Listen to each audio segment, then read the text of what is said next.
Watching the final at my sister's house with half a dozen sports fans, some of whom were into rugby union and none of whom knew much about league, I prepared them for the worst. We will be 180 down at half-time, so enjoy the build-up, etc. They were at first intrigued, asking questions and seeking rule clarifications, but by the second half they were voicing opinions and, like me, absolutely gripped. Even the Scot present was jumping up and down, screaming at the ref and charging at the screen in those last few desperate seconds. The next morning, and throughout last week, football folk I work with commented, unprompted, on the rugby. They meant the Rugby League World Cup final. England intrigues and a strong England unites. The England team in 2021 will look nothing like this one. This England team missed their chance. In 4 years, it will be completely different. There will be no Sean O'Loughlin, or Chris Hyington, as both will be 39 by then, or Kevin Brown or James Roby, both 37, James Graham 36, and probably no Chris Hill or Ryan Hall either, both will be 34. Sam Burgess, Josh Hodgson and Gareth Widdop will be 32 and hopefully taking on the Smith-Kronk-Slater roles for one last hurrah. Less certain is how relative international newcomers Luke Gale, who will be 33 in 2021, Jermaine McGilvery 33 and Alex Walmsley 31 will be by then. Having all been in their early 20s before going full-time in Super League, they may be at their peak. Here's hoping. The big three should stop pillaging the rest. It is abundantly clear that Australia are still too good and Australians will not go to one-sided non-contests. The ARL could make one simple gesture to improve the international game: stop pinching the opposition's best players. The Kangaroos squad had 5 players capped by other nations: Regan Campbell-Gillard Fiji, Josh Maguire Samoa, Tyson Frizzell Wales, Felice Kausi Tonga and Josh Mansour Lebanon. Rather than leaving the players to choose money and glory over heritage and loyalty, the ARL could incentivize them to stick with their Tier 2 nation. In the meantime, just don't pick them. England and New Zealand must do likewise. We need more international fixtures, but within competitions a series of mid-season tests has been announced, but there is no sign of the Pacific Cup in the 2018 calendar and the European Championship format is yet to be confirmed. Last year, there were more than 100 international matches around the world, easily a record, which should be surpassed in 2017. While the World Cup was going on, hosts Chile beat Argentina in the final of the Latin American Championship, with Colombia squeezing past Brazil in the third-place playoff. Argentina also beat Chile in 2 women's 9s games. It is hoped all 4 nations will provide a strong South American presence at the Emerging Nations World Championship in Sydney next October. The first ENWC since 2000 will feature 16 teams, including Canada, Malta, Greece, Hungary and Philippines. The growth of the mid-season window, to encourage all nations to play then, seems paramount. It doesn't really matter if the teams are star-packed or residents only. That should not stop matches being marketed like hell to the diaspora.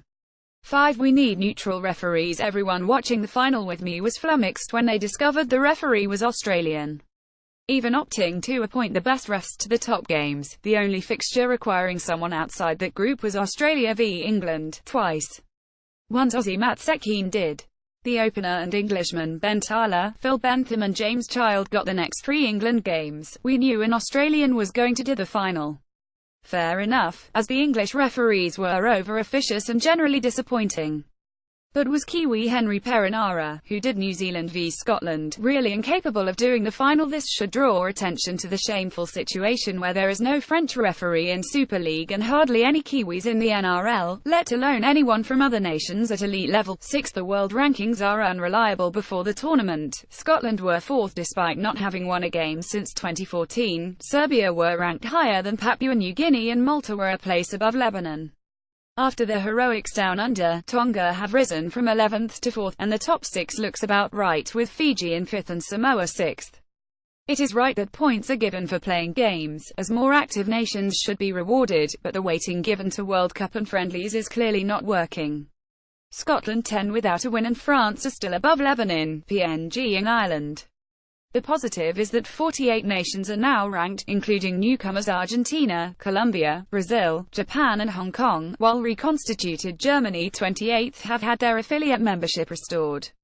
Scheduling needs to consider TV audiences. There is little that can be done about a World Cup in Australia. We know kickoffs are going to be early in the morning. But I'd like to think the RFL flagged up England's quarter-final in Melbourne and semi-final in Auckland, kicking off in the afternoon local time, meaning 5 a.m. starts in the UK. This slashed the potential BBC audience to half what it would have been 3 hours later. These decisions have potentially enormous economic consequences and must be challenged. 8. If tournaments are spread around, at least let fans get to games. Yes, Australia is a big place, but there seemed little thought for the travelling fan.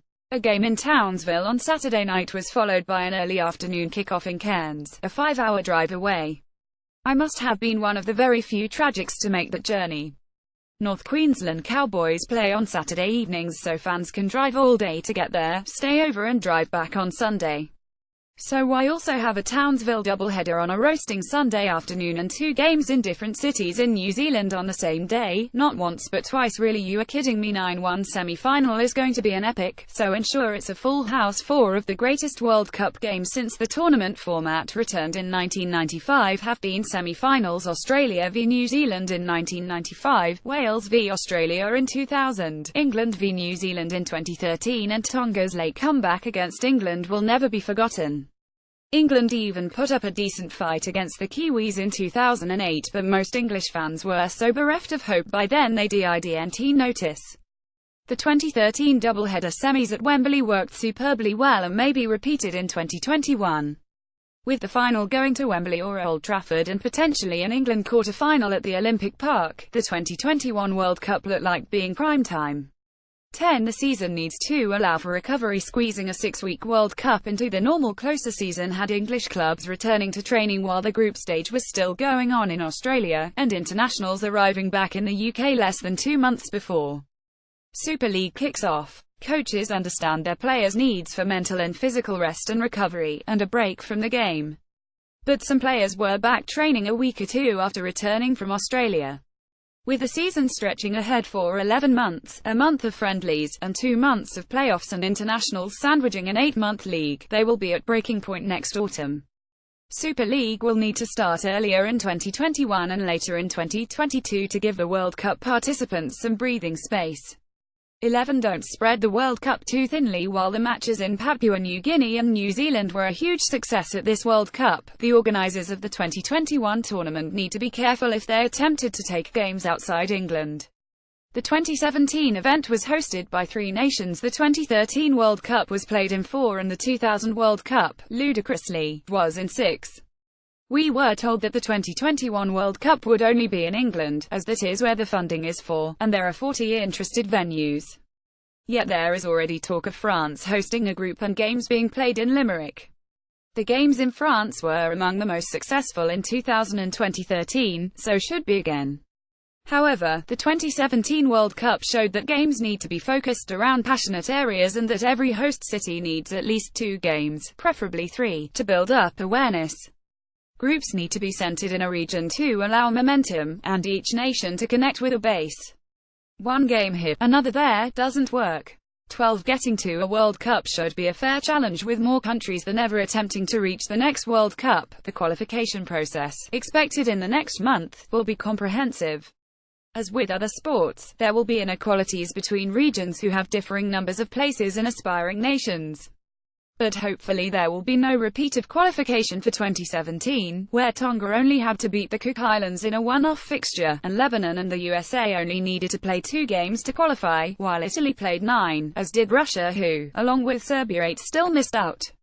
Qualification will start next year and be done by December 2019, with most lower-ranked nations having to come through 2 series. 13 new names give domestic leagues new impetus before the World Cup. I had never heard of Tonga halfback Mafoita Hingano, Papua New Guinea winger Justin Olam, Lebanon centre Adam Durihi, or Fiji centre Tane Milne.